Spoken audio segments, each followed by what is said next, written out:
15મી August 80માં સ્વતંત્રતા દિવસની દેશભરમાં ઉજવણી થતી હતી. એ જ સમયે Jeevandeep organ donation foundation Surat, PP Maniya hospital અને કેવડિયા પરિવારના સંયુક્ત પ્રયાસો દ્વારા 34મું અંગદાન કરવામાં આવ્યું હતું.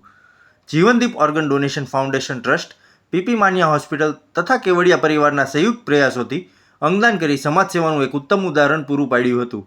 આ પરિવારના અંગદાનના સંકલ્પ અને વિચાર થકી લીવર અને બંને કિડનીઓના દાન દ્વારા 3 લોકોને જીવનદાન મળ્યું હતું.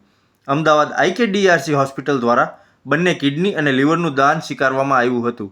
અંગદાન માટેની આ પ્રક્રિયામાં જીવનદીપ ઓર્ગન ડોનેશન ફાઉન્ડેશનની ટીમ તેમજ સમગ્ર હોસ્પિટલ સ્ટાફ અને કેવડિયા પરિવારના સભ્યોના સહયોગથી આ અંગદાન કરવામાં આવ્યું હતું. આ દાન માત્ર એક અંગનું દાન નથી, પરંતુ જરૂરિયાતમંદ વ્યક્તિને નવું જીવન અને એક પરિવારને નવી આશા આપતું મહાદાન છે.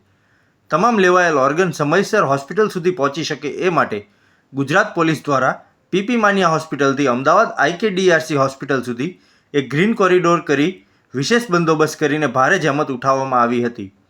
દેશની આઝાદીની ઉજવણી સાથે માનવતાની સેવા અને પરોપકારનું આ એક ઉદાહરણ ખરેખર પ્રેરણાદાયી છે. અંગદાન સર્વશ્રેષ્ઠ દાન, એક જીવન અનેક જીવનને પ્રકાશિત કરી શકે છે.